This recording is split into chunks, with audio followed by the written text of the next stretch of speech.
नमस्कार, खबर राजस्थान देख रहे हैं आप और मैं हूं आपके साथ गौरव राजेंद्र। बुलेटिन की शुरुआत करते हैं महाराजा गंगा सिंह विश्वविद्यालय के कुलपति आचार्य मनोज दीक्षित ने कहा कि डॉक्टर अजय जोशी के व्यंग्य विविध विषयों और सार्थक व्यंजना से संचित हैं। राजस्थानी में लिखे गए इनके निबंध युवाओं को जागरूक करते हुए उन्हें व्यक्तित्व निर्माण और आत्म अवलोकन की सीख देते हैं। कुलपति आचार्य मनोज दीक्षित ने मंगलवार को विश्वविद्यालय के कुलपति सचिवालय में वरिष्ठ साहित्यकार डॉक्टर अजय जोशी के हिंदी व्यंग्य संग्रह मत सुन जनता ये पैगाम तथा राजस्थानी निबंध संग्रह न्यारा निर्वल्ला निबंध के विमोचन के दौरान यह उद्गार व्यक्त किए। उन्होंने कहा कि डॉक्टर जोशी ने व्यंग्य के लिए विशिष्ट विषयों को चुनकर उन्हें रोचक शैली में प्रस्तुत किया है। यह समाज को नई दृष्टि से सोचने के लिए प्रेरित करते हैं। यह सारगर्भित होने के साथ में संदेशपरक हैं। कुलपति ने कहा कि निबंध लेखन अत्यंत चुनौतीपूर्ण कार्य है। यह लेखक की लेखकीय क्षमता की परीक्षा होती है। कार्यक्रम की अध्यक्षता करते हुए वरिष्ठ साहित्यकार राजेंद्र जोशी ने कहा कि असली व्यंग्य वही है जो रोचक तरीके से संदेश दे। साहित्यकार राजाराम स्वर्णकार ने दोनों पुस्तकों पर पत्र वाचन करते हुए डॉक्टर जोशी के लेखकीय कर्म और व्यक्तित्व कृतित्व के बारे में विस्तार से बताया।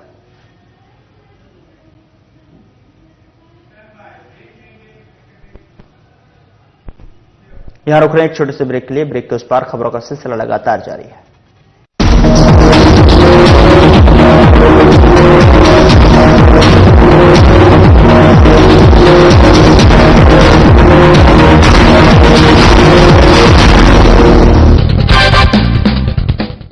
नमस्कार दोस्तों, मणिपुर में जो आगजनी और हिंसा की घटनाएं हो रही हैं, वो वाकई में हमारे दिलों को झकझोरने वाली हैं, मानवता को शर्मसार करने वाली हैं। यत्र नार्यस्तु पूज्यन्ते रमन्ते तत्र देवता वाली संस्कृति में आधी आबादी की आबरू तार तार हो रही है। पहाड़ियां और घाटी सुलग रही हैं। एक तरफ सरकार इस आग को बुझाने की हर संभव कोशिश कर रही है। मणिपुर की जो घटना सामने आई है, किसी भी सभ्य समाज के लिए ये शर्मसार करने वाली घटना है। लेकिन दूसरी तरफ कुछ लोग अफवाहें फैलाकर इस आग को भड़काने में लगे हैं। दोस्तों, इस घटना ने मुझे जंगल में लगी आग में एक नन्ही सी चिड़िया की कहानी याद दिला दी। एक बार एक जंगल में आग लग गई। जंगल के सभी जानवरों में भगदड़ अफरा तफरी मच गई। सभी अपनी अपनी जान बचाने के लिए इधर उधर भागने लगे। लेकिन एक छोटी सी नन्ही सी चिड़िया वहां से भागने की बजाय अपनी छोटी सी चोंच में नदी का पानी भरकर जंगल में लगी आग को बुझाने की कोशिश कर रही थी। वहीं एक उल्लू चिल्ला चिल्लाकर जानवरों को डराने में लगा था। इस दौरान उसने देखा कि सभी जानवर अपनी अपनी जान बचाकर भाग रहे हैं, लेकिन ये नन्ही सी चिड़िया उसे नजरअंदाज कर लगातार चोंच में पानी भरकर आग बुझाने में लगी थी। ये देखकर उसने चिड़िया से सवाल किया, अरे बावली, तू बेकार में ही आग को बुझाने की कोशिश कर रही है। तू जानती है इस आग को बुझाना तेरे अकेले के बस की बात नहीं है, तो क्यों अपनी जान जोखिम में डाल रही है? चिड़िया ने बेहद प्यारे अंदाज में कहा, सवाल ये नहीं है कि मेरी चोंच के पानी से आग बुझेगी या नहीं।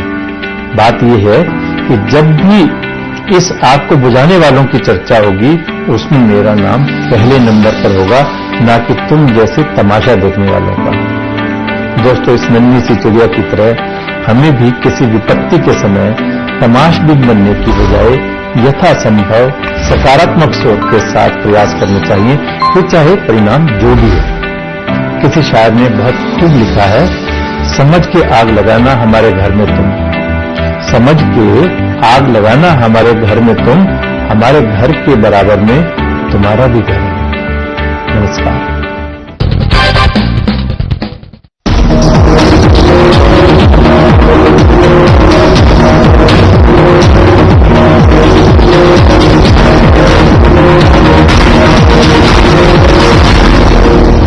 ब्रेक के बाद स्वागत है आपका। खबरों में आगे बढ़ते हैं। प्रधानमंत्री नरेंद्र मोदी भजनलाल सरकार की पहली वर्षगांठ के अवसर पर एक वर्ष परिणाम उत्कर्ष कार्यक्रम में भाग लिया। प्रधानमंत्री ने नरेंद्र मोदी सभा स्थल पर मुख्यमंत्री भजनलाल शर्मा और बीजेपी प्रदेश अध्यक्ष मदनलाल राठौड़ के साथ पहुंचे और सभा में पीएम मोदी ने प्रदेशवासियों को 1 लाख करोड़ रुपए से अधिक की कई बड़ी परियोजनाओं की सौगात दी, जिनमें Parvati Kali Sindh Chambal eastern Rajasthan canal project सहित विभिन्न महत्वपूर्ण योजनाओं का शिलान्यास शामिल है और इस मौके पर पीएम नरेंद्र मोदी के साथ में मुख्यमंत्री भजनलाल शर्मा ने भी जनसभा को संबोधित किया। उन्होंने इस अवसर पर क्या कुछ कहा, आइए आपको सुनाते हैं। उपलक्ष्य में आयोजित इस समारोह के मुख्य अतिथि देश के यशस्वी प्रधानमंत्री एवं विश्व के सबसे बड़े नेता माननीय नरेंद्र मोदी जी का मैं राजस्थान की 8 करोड़ जनता की ओर से स्वागत और अभिनंदन करता हूं। और मैं कहना चाहता हूं कि 11,000 पंचायतें जो हमारे इस बीसी के माध्यम से जुड़ी हैं, वो सभी और आप सभी एक बार जोरदार तालियों के साथ माननीय हमारे देश के यशस्वी प्रधानमंत्री जी का स्वागत और अभिनंदन करें। केंद्रीय मंत्रिपरिषद में माननीय मंत्री सीआर पाटिल जी, हमारे केंद्र में मंत्री माननीय भागीरथ चौधरी जी, हमारे सम्माननीय गवर्नर साहब राज्यपाल जी महोदय हरिबाबू जी बागड़े साहब, हमारे मध्य प्रदेश के मुख्यमंत्री मोहन यादव जी, राज्य मंत्री परिषद के मेरे साथी, सभी जनप्रतिनिधि, इस भव्य कार्यक्रम का हिस्सा बनने आए सभी 50 लाख से अधिक देवतुल कार्यकर्ता भाई और बहनों, मंच पर विराजमान हमारे बाकी सीआर पाटिल जी के अलावा तुलसीराम जी सिलावट साहब, मध्य प्रदेश के सिंचाई मंत्री, हमारे सिंचाई मंत्री माननीय सुरेश रावत जी, हमारे पूर्व मुख्यमंत्री वसुंधरा राजे जी, हमारे पार्टी के अध्यक्ष मदन राठौर जी, समस्त मेरे साथीगण, मित्रों, इस अवसर पर हम माननीय प्रधानमंत्री जी का स्वागत और अभिनंदन तो करते हैं, लेकिन मैं एक कहना चाहता हूं, ये 17 दिसंबर हमारे लिए आज का दिन बहुत ही ऐतिहासिक दिन है। आज का ये दिन स्वर्ण अक्षरों में लिखा जाएगा, क्योंकि कई दशकों में विकास के समय बड़े कार्य संशोधित पार्वती काली सिंध चंबल परियोजना के लिए आज केंद्र सरकार मध्य प्रदेश एवं राजस्थान के बीच मेमोरेंडम ऑफ एग्रीमेंट पर हस्ताक्षर हो रहे हैं। मैं इस ऐतिहासिक पल को सरकार के ये काम को बहुत ही महत्वपूर्ण, क्योंकि यह काम देश के यशस्वी प्रधानमंत्री नरेंद्र मोदी जी ने, केंद्रीय जल शक्ति मंत्री सीआर पाटिल जी ने, मध्य प्रदेश के माननीय मुख्यमंत्री मोहन यादव जी ने किया है। इनके लिए भी मैं दिल की गहराइयों से धन्यवाद देता हूं। इस महत्वाकांक्षी परियोजना से राजस्थान के 21 जिलों में रहने वाले लगभग 3.25 करोड़ लोगों को सुलभ पेयजल की उपलब्धता के साथ साथ लगभग 2.5 लाख हेक्टेयर नए क्षेत्र में सिंचाई तथा लगभग 1.5 लाख हेक्टेयर क्षेत्र में सिंचाई हेतु अतिरिक्त पानी की व्यवस्था हो सकेगी। साथ ही इन जिलों में स्थापित होने वाले उद्योगों को भी आवश्यकता के अनुरूप पानी मिल सकेगा। मैं आज के शुभ अवसर पर माननीय प्रधानमंत्री श्री नरेंद्र मोदी जी एवं केंद्रीय जल शक्ति मंत्री सीआर पाटिल साहब जी का आज राजस्थान को एक और सौगात के लिए बहुत बहुत धन्यवाद ज्ञापित करना चाहूंगा, क्योंकि आप सभी को पता है कि आपकी प्रेरणा से राजस्थान के अंदर प्रवासी भाई बहनों द्वारा कर्म भूमि से मातृभूमि के कार्यक्रम के तहत राजस्थान के लगभग 43,000 गांवों में लगभग 650 करोड़ रुपए के लागत से भूजल पुनर्भरण हेतु रिचार्ज बेल बनाने के लिए एक अनूठे कार्यक्रम की शुरुआत हो रही है। और आज मैं आपको बताना चाहता हूं, राजस्थान में लगभग इस तरह के 200 जगह आज काम चल रहा है, जो नए ट्यूबवेल इस तरह से लग रहे हैं रिचार्ज के लिए। इसके लिए भी मैं धन्यवाद देना चाहता हूं। राजस्थान के लिए बहुत जरूरी वर्षा के पानी के गांव में ही संचय एवं संग्रहण के लिए मुख्यमंत्री जल स्वावलंबन अभियान के तहत हमने 1 लाख से अधिक कार्यों को सरकार बनते ही प्रारंभ कराया, जिसमें पीने एवं खेती के लिए स्थानीय स्तर पर ही पानी की उपलब्धता में व्यापक सुधार हो रहा है। आज का दिन राजस्थान के इतिहास में इस बात के लिए भी याद किया जाएगा कि आज ही के दिन में कि राज्य में 1 लाख करोड़ रुपए से अधिक की विभिन्न विकास परियोजनाओं का लाभ जनता जनार्दन को देने का मार्ग भी प्रशस्त हुआ है। आज के शुभ दिन में जहां लगभग 48,000 करोड़ रुपए की योजनाओं का शिलान्यास एवं लोकार्पण किया जा रहा है, वहीं आज ही के दिन लगभग 58,000 करोड़ रुपए के विभिन्न कार्यों के टेंडर भी जारी कर दिए गए हैं। मैं आज के इस अवसर पर माननीय प्रधानमंत्री जी को रामगढ़ बैराज, महलपुर बैराज, नवनेरा, बीसलपुर, ईसरदा लिंग परियोजना, पूगल में 4,000 मेगावाट के सोलर पार्क, चंबल, धौलपुर, भरतपुर पेयजल परियोजना में सुधार, बिजली की 6 महत्वपूर्ण प्रसारण लाइनें, लूणी, समदड़ी, भीलडी, अजमेर, चंदेलिया एवं जयपुर सवाई माधोपुर रेलवे लाइनों के दोहरीकरण जैसे कार्यों के शिलान्यास एवं नवनेरा बैराज 2 महत्वपूर्ण विद्युत प्रसारण लाइनों, नेशनल हाईवे 148N, 125 एवं 754A के महत्वपूर्ण भागों एवं भीलडी जोधपुर रतनगढ़ रेल लाइन के विद्युतीकरण कार्यों का लोकार्पण करने एवं राज्य के निवासियों को इतनी सारी सौगातें एक दिन में ही देने के लिए मैं माननीय प्रधानमंत्री जी का हार्दिक अभिनंदन करता हूं, धन्यवाद देता हूं। प्रदेश में भाजपा सरकार ने अपने पहले ही साल में तो माननीय देश के यशस्वी प्रधानमंत्री नरेंद्र मोदी जी ने देश के अंदर 4 जातियों का उल्लेख किया है और उन जातियों के उत्थान से निश्चित रूप से भारत विकसित बनेगा, राजस्थान विकसित बनेगा। इस साल में हमने युवा, किसान, महिलाओं, गरीब विशेष रूप से ध्यान देने हेतु अनेक महत्वपूर्ण कल्याणकारी कार्य हमने किए हैं। लगभग 43,000 युवाओं को पिछले 1 वर्ष में सरकारी नौकरी दी गई है। लगभग 1,29,000 सरकारी नौकरियों के लिए प्रक्रिया तेजी से आगे बढ़ रही है तथा लगभग 27,000 भर्तियों की प्रक्रिया शुरू की जा रही है। इस प्रकार राज्य सरकार ने 2 लाख भर्तियों पर एक साथ काम कर राज्य के युवाओं के भविष्य को बेहतर बनाने के लिए पूरी गंभीरता से काम कर रही है। 70 लाख से अधिक किसानों को लगभग 5600 करोड़ रुपए की राशि सीधे उनके खाते में हस्तांतरण कर दी गई है। राज्य के पशुपालकों, किसानों के लिए मुख्यमंत्री मंगला पशु योजना तथा मोबाइल पशु चिकित्सा यूनिटों की शुरुआत भी की गई है। मातृवंदन योजना के तहत पहले साल में ही 4.5 लाख महिलाओं को सहायता देने के साथ 1,000 नए आंगनबाड़ी केंद्र खोलने, आंगनबाड़ी केंद्रों पर दुग्ध वितरण हेतु अमृत आहार योजना तथा बेटियों के उज्जवल भविष्य को सुनिश्चित करने के लिए लाड़ो प्रोत्साहन योजना राज्य में शुरू की गई है। हमारी सरकार द्वारा अपने पहले ही साल में मुख्यमंत्री आयुष्मान आरोग्य योजना एवं मां भाऊचर योजना की शुरुआत एवं रामाश्रय भारत तथा आयुष्मान आरोग्य मंदिर की स्थापना के साथ ही कैंसर स्क्रीनिंग एवं टीबी पर नियंत्रण हेतु प्रभावी कदम उठाकर राज्य के निवासियों को स्वस्थ एवं सुखी जीवन की नई राह प्रदान की है। राज्य सरकार द्वारा गत 1 वर्ष में लगभग 35,000 जरूरतमंद लोगों को जमीन के पट्टे देने के साथ लगभग 1,80,000 घरों के निर्माण की स्वीकृति जारी की गई है। माननीय प्रधानमंत्री महोदय द्वारा हाल ही में राज्य के ग्रामीण इलाकों में रह रहे जरूरतमंद लोगों के लिए स्वीकृत की गए 3,41,000 घरों के लिए मैं आज के इस अवसर पर माननीय प्रधानमंत्री जी को हार्दिक बधाई भी देता हूं और धन्यवाद भी ज्ञापित करता हूं।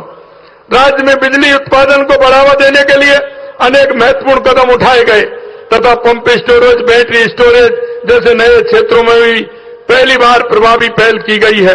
माननीय प्रधानमंत्री जी के मार्गदर्शन में केंद्र या सरकार के सार्वजनिक उपक्रमों के द्वारा राज्य में विद्युत उत्पादन तथा प्रसारण में निवेश में जो रुचि और तेजी दिखाई गई है, उसमें विद्युत उत्पादन के क्षेत्र में राज्य शीघ्र ही आत्मनिर्भर बन सकेगा। मैं राज्य की 8 करोड़ जनता की तरफ से इस अभूतपूर्व सहयोग के लिए माननीय प्रधानमंत्री जी का हृदय की गहराइयों से धन्यवाद ज्ञापित करता हूं। समेकित प्रयास कर 10 लाख परिवारों को पेयजल के कनेक्शन पिछले 1 साल में दिए गए हैं। दूर दराज के 1,000 गांवों को नई सड़कों से जोड़ा गया है। राज्य के गांव, ढाणियों, मजरों को पक्की सड़क से जोड़ने के लिए प्रधानमंत्री ग्राम सड़क योजना के 4थे फेज की स्वीकृति, जिसके तहत राज्य के 1700 गांव ढाणिया और मजरे पक्की सड़क एवं प्रगति की विकास धारा से जुड़ेंगे। के लिए भी आज के अवसर पर मैं देश के यशस्वी प्रधानमंत्री नरेंद्र मोदी जी को धन्यवाद ज्ञापित करता हूं। राज्य में बढ़ते शहरीकरण एवं ट्रैफिक के बेहतर प्रबंधन के लिए भारत सरकार द्वारा स्वीकृत की गई 500 ई बसों तथा मेट्रो सेवा के विस्तार हेतु भारत सरकार के सहयोग से राज्य में आगे कार्य करने की सहमति देने के लिए भी मैं माननीय प्रधानमंत्री जी को राज्य की जनता की तरफ से धन्यवाद ज्ञापित करता हूं। इन नई ई बसों में एवं मेट्रो सेवा के विस्तार से शहरों में न केवल ट्रैफिक का बेहतर प्रबंधन हो सकेगा बल्कि प्रदूषण नियंत्रण में भी प्रभावी मदद मिलेगी। राज्य में निवेश को बढ़ावा देने के लिए राजस्थान ग्लोबल इन्वेस्टमेंट समिट के आयोजन में 35 लाख करोड़ रुपए से अधिक के निवेश के एमओयू संपादित किए गए हैं। आज के अवसर पर माननीय प्रधानमंत्री जी को भरोसा दिलाना चाहता हूं कि राज्य में डबल इंजन की सरकार जनता की हर आकांक्षा को पूरा करने एवं राज्य को प्रगति के पथ पर तेजी से आगे ले जाने के लिए पूरी लगन एवं गंभीरता के साथ आगे भी काम करती रहेगी। आज के शुभ अवसर पर इस समारोह से जुड़ने के लिए आप सभी को एक बार पुनः धन्यवाद देता हूं। जो बीसी के माध्यम से भी जुड़े, आप इतनी बड़ी संख्या में यहां सभी आए, आपको भी मैं धन्यवाद करता हूं। माननीय देश के यशस्वी प्रधानमंत्री नरेंद्र मोदी जी को पुनः प्रणाम करता हूं। एक बार जोरदार तालियों के साथ इतनी सारी सौगातों के लिए माननीय प्रधानमंत्री जी का स्वागत और अभिनंदन करें। बहुत बहुत धन्यवाद। जय हिंद, जय भारत, जय राजस्थान। भारत माता की, गोविंद की नगरी में गोविंद देव जी ने मारो गणो गणो प्रणाम। सभी ने मारो राम राम सा।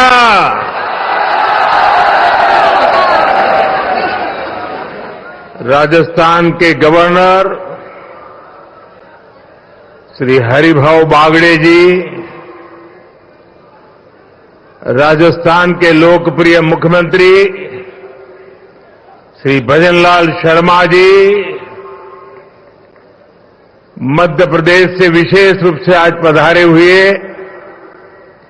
हमारे लाडले मुख्यमंत्री मोहन यादव जी,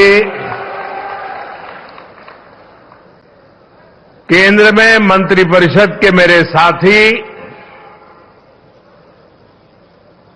श्रीमान सीआर पाटिल जी,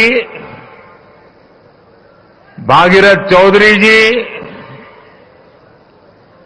राजस्थान के डिप्टी सीएम दिया कुमारी जी, प्रेमचंद भैरवा जी,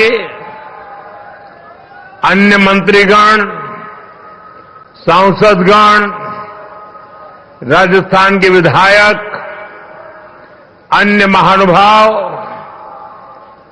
और राजस्थान के मेरे प्यारे भाई और बहनों, और जो वर्चुअली हमारे साथ जुड़े हुए हैं, राजस्थान के हजारों पंचायतों में एकत्र आए हुए सभी मेरे भाई बहन, मैं राजस्थान की जनता को, राजस्थान की भाजपा सरकार को 1 साल पूरा करने के लिए बहुत बहुत बधाई देता हूं। और इस 1 साल की यात्रा के बाद आप जब लाखों की तादाद में आशीर्वाद देने के लिए आए हैं, और मैं उस तरफ देख रहा था जब खुली जीप में आ रहा था, शायद जितने लोग पंडाल में हैं 3 गुना लोग बाहर नजर आ रहे थे।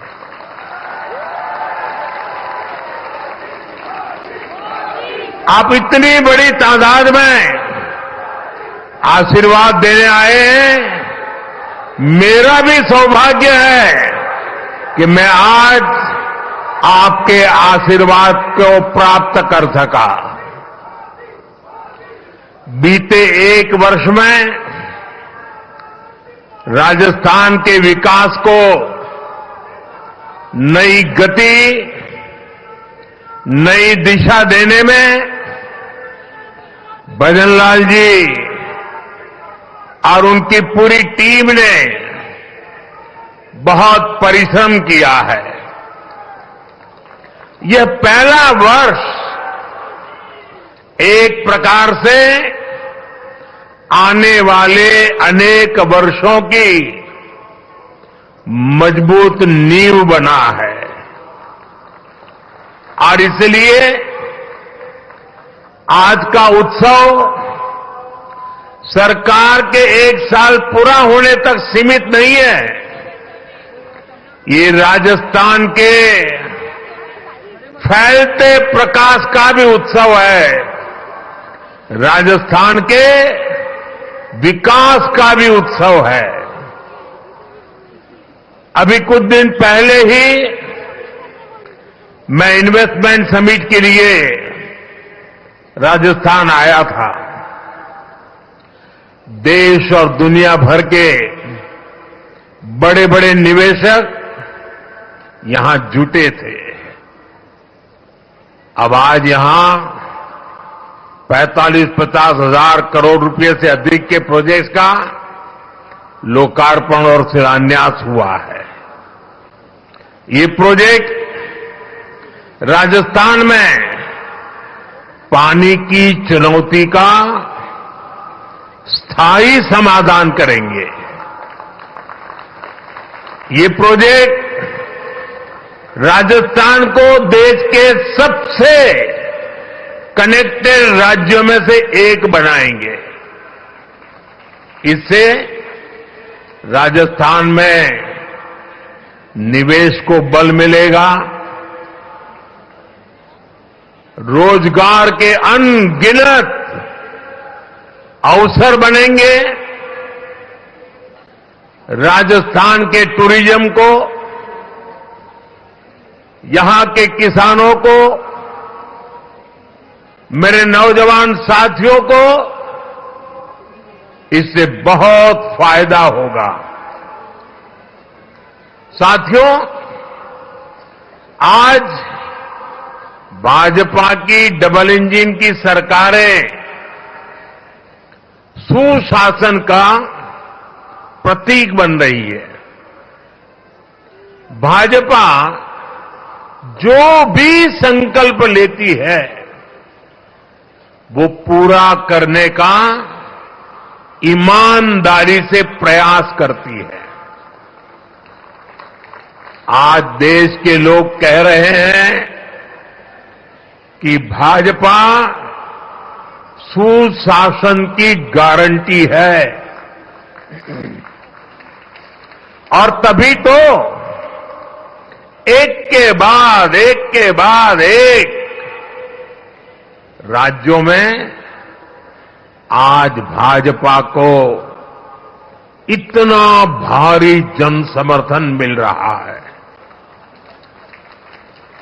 देश ने लोकसभा में भाजपा को लगातार तीसरी बार देश की सेवा करने का अवसर दिया है।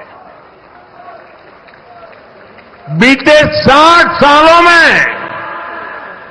हिंदुस्तान में ऐसा नहीं हुआ। 60 साल के बाद भारत के जनता ने तीसरी बार केंद्र में सरकार बनाई है। लगातार तीसरी बार हमें देशवासियों की सेवा करने का अवसर दिया है, आशीर्वाद दिए हैं। अभी कुछ दिन पहले ही महाराष्ट्र में भाजपा ने लगातार दूसरी बार सरकार बनाई और चुनाव नतीजों के हिसाब से देखें तो वहां भी ये लगातार तीसरी बार बहुमत मिला है। वहां भी पहले से कहीं अधिक सीटें भाजपा को मिली है। इससे पहले हरियाणा में लगातार तीसरी बार भाजपा की सरकार बनी है। हरियाणा में भी पहले से भी ज्यादा बहुमत लोगों ने हमें दिया है। अब ये भी राजस्थान के उपचुनाव में भी हमने देखा है कि कैसे भाजपा को लोगों ने जबरदस्त समर्थन दिया है। ये दिखाता है कि भाजपा के काम और भाजपा के कार्यकर्ताओं की मेहनत पर आज जनता जनार्दन का कितना विश्वास है। फिलहाल बुलेटिन में इतना ही। नमस्कार।